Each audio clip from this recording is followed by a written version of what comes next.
Vous regardez Bonsoir Paris, un nouveau numéro de Paris Business. Toujours un plaisir de découvrir que notre région est dynamique et les franciliens pleins de bonnes idées. Benoît Paget, bonsoir. Bonsoir. Une bonne idée, vous en avez eu une, c'est pour ça que vous êtes ici. Vous êtes cofondateur de Green Big et vous avez créé une machine pour recycler. Expliquez-nous un peu à quoi ça ressemble.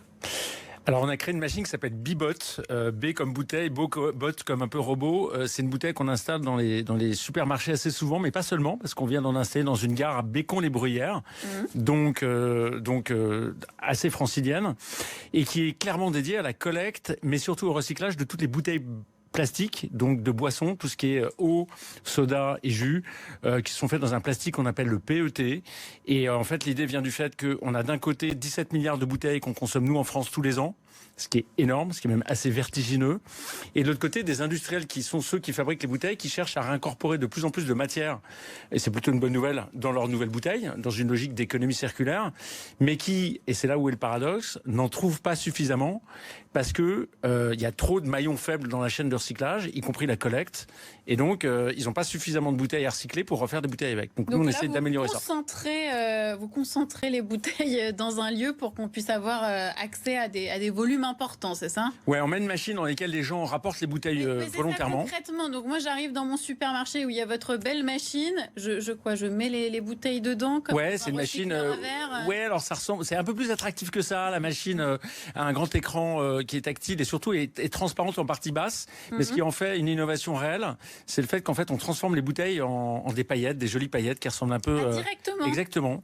En triant les bouteilles par couleur, en séparant toutes les bouteilles incolores des bouteilles vertes, rouges et autres, parce que les bouteilles incolores peuvent redevenir des bouteilles en cycle court, ce qui est moins vrai pour les bouteilles couleurs, mais qui ne représentent in fine que 10% du volume. Et en fait, ça nous permet de mettre beaucoup plus de bouteilles dans le même volume, en gros 25 fois plus que dans une poubelle. Et en fait, souvent dans le déchet, ce qui coûte cher, c'est le mètre cube, et ce qui rapporte, c'est la tonne, parce qu'on revend la matière. Donc là, en fait, en densifiant et en transformant en petites paillettes, on met dans une machine qui fait moins d'un mètre carré 3500 bouteilles et on revend cette matière beaucoup plus facilement en cycle court parce qu'elle est déjà pré-transformée, donc elle est prête à être recyclée immédiatement et on la revend à des gens qui en fabriquent des bouteilles avec. Et moi j'ai l'impression de recycler mes bouteilles déjà, je les mets bien dans la bonne poubelle, mes bouteilles en plastique, j'ai l'impression que c'était suffisant.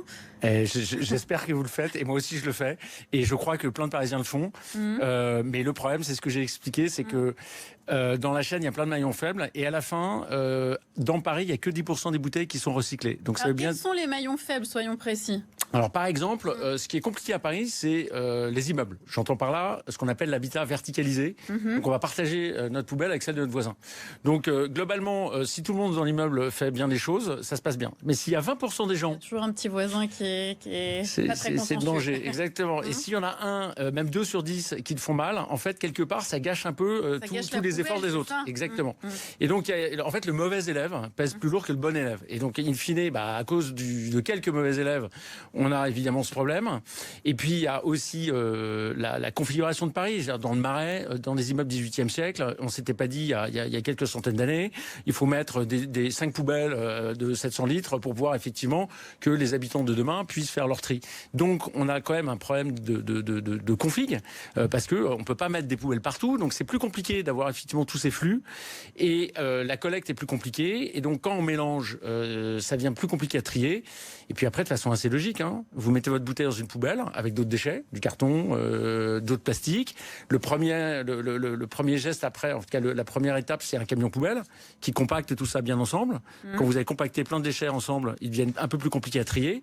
Et comme ils sont plus compliqués à trier, de fait, pour préserver la qualité de ce qui est bien trié, on va effectivement partir ce sur quoi on a un doute dans des chaînes d'incinération ou d'enfouissement. Donc on va brûler les bouteilles et donc à la fin on a un taux de recyclage qui est très bas dans les grandes villes, pas que à Paris. On n'est pas le pire élève. Je crois que Marseille est pire que nous. Et il n'y a pas de compète là-dessus. En tout cas c'est une mauvaise compète. Oui. Mais effectivement dans les villes c'est globalement plus compliqué que dans les zones moins urbaines où chaque maison a sa poubelle. Vous apportez une solution aux communes justement. Est-ce que ça peut être un avantage pour les communes de se doter de vos équipements? Pour quel coût? Est-ce que vous pouvez le développer à grande échelle? Parce que pour l'instant, c'est uniquement dans des supermarchés, c'est ça? Oui, alors uniquement parce que le déploiement a pris plus vite dans les supermarchés et que, évidemment, assez logiquement, c'est des entreprises privées, donc les process de décision sont un peu plus rapides. Mais on a pas mal, effectivement, de demandes de communes dans la région parisienne et pas seulement, parce que honnêtement, je pense qu'il y a un certain nombre de maires et de communautés de communes qui essayent d'améliorer les choses. L'avantage qu'on a, c'est qu'on a un système qui est quand même beaucoup plus court, donc beaucoup moins cher, quel que soit celui qui l'exploite. Donc effectivement, quelqu'un qui achète une machine qui vaut bon an mal an à peu près 25 000 €, dès lors qu'on collecte entre 1000 et 1500 bouteilles par jour, c'est la revente du plastique qui va payer l'intégralité de la machine. Donc en fait, c'est un modèle qui est vertueux. Vous payez aussi, j'imagine. Alors non, oui, non, alors nous non, parce qu'en fait, globalement, on vend un service, mais qui va être payé par la collecte de la matière, par la revente de la matière. Donc globalement, là où c'est très vertueux, c'est que c'est plus nos impôts qui payent la collecte, c'est la revente de la matière. Et nous, on est très attachés à ça, parce qu'on considère que pour déployer très largement ces systèmes qui visent à améliorer et surtout à compléter la poubelle jaune, on n'a pas vocation demain à la remplacer. C'est vraiment essayer d'améliorer les performances globales d'un territoire. Et ben pour effectivement que ça fonctionne, il faut éviter d'avoir à faire appel à des impôts complémentaires, à des subventions, à des contributions publiques. Et là, l'avantage de cette bouteille et de cette matière, c'est qu'elle a une valeur suffisamment élevée pour qu'on puisse effectivement, en la revendant, payer l'intégralité de la collecte. Et c'est ça qu'on essaie de faire. Et la matière, elle est revendue à qui, par exemple, et pour devenir quoi? Alors, c'est très varié non. Non. Alors nous, on essaye de la revendre. Enfin, on n'essaye pas. On la revend à des gens qui refont des bouteilles avec. Donc c'est pour ça qu'on parle vraiment de cette boucle circulaire. La bouteille redevient une bouteille en France. Et on est très attaché. La machine est fabriquée en France. Les bouteilles sont recyclées en France et redeviennent des bouteilles pour notamment des boissons françaises. Donc ça, c'est très cool parce que c'est vraiment une boucle française. Et pourquoi on préfère que ce soit de la bouteille? Parce qu'une bouteille qui redevient une bouteille, elle va redevenir une bouteille plusieurs fois dans sa vie. Alors si vous faites de la laine polaire avec une bouteille, la laine polaire ne redeviendra pas une bouteille. Et donc quelque part, on essaye de garder cette boucle circulaire et d'éviter ce qu'on appelle du décyclage. C'est-à-dire qu'on va sortir de la boucle en faisant d'une bouteille un autre produit qui va être d'un peu moins bonne qualité. C'est plus facile. En tout cas, c'est moins exigeant en termes de qualité parce que la bouteille, c'est du contact alimentaire. Donc il faut que ça soit de très bonne qualité. Tout le process doit être très rigoureux. Évidemment, une bouteille qui est redevenue une bouteille, ça va effectivement être une boucle qui se reproduit. Et nous, c'est ça qu'on essaye de faire perdurer. C'est très vertueux. Est-ce qu'on pourrait imaginer une machine comme la vôtre, mais pour d'autres matières? J'imagine le carton, le papier. Ou c'est pas oui. les mêmes l'intérêt. Alors non, mais oui, parce que dans l'absolu, le tri qu'on fait nous, plus le consommateur ou le citoyen fait de tri, moins il y a à faire de tri dans la zone de tri. Donc c'est in fine une étape en moins. Là où il y a une particularité quand même sur la bouteille, c'est que en fait elle est très volumétrique par rapport à son poids. Une bouteille vide, c'est beaucoup d'air. Et en fait, tout le sujet dans le déchet, souvent, c'est que c'est le mètre cube qui coûte et la tonne qui rapporte. Donc quelque part, la bouteille a ceci de particulier, qui est la matière est très facilement recyclable, est très bien recyclée. Donc le sujet, c'est quand même d'améliorer la collecte, surtout, et dans un modèle économique qui est vertueux parce que c'est la bouteille. Ça le serait probablement un peu moins sur d'autres choses, mais par exemple, on pourrait effectivement dupliquer le raisonnement sur la canette, où là, évidemment, c'est assez similaire. Voilà. Et là où il y a une particularité sur la bouteille, c'est qu'il y a beaucoup de volume, parce qu'on boit plus de bouteilles qu'on ne boit de canettes, qu'on ne consomme plus de boissons qu'on ne consomme de shampoing ou de produits ménagers, heureusement. Et donc à la fin, il y a évidemment un volume qui justifie qu'on mette en place des systèmes un peu spécifiques qui permettent de réalimenter la filière industrielle. Les Franciliens qui rencontrent votre machine, ils comprennent bien, ça fonctionne? Ça touche?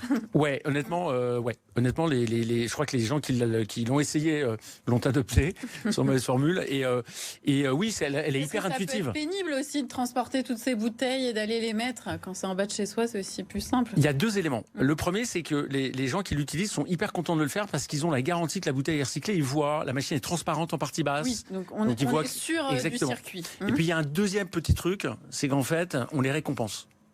Et là, non seulement les gens qui hébergent nos machines comme les supermarchés vont donner un petit coup de pouce type 1 ou 2 centimes qui vont devenir un bon d'achat dans le magasin, donc tout le monde est gagnant parce que ça permet évidemment au magasin pas mal, ça, de récompenser, exactement, ça marche mieux. Le bon point. Mais à la fois c'est assez marrant parce que quand on interroge les gens, ils nous disent non mais je le fais pas pour l'argent, je le fais pour le recyclage et pour in fine préserver la planète en pensant au futur, à ses enfants.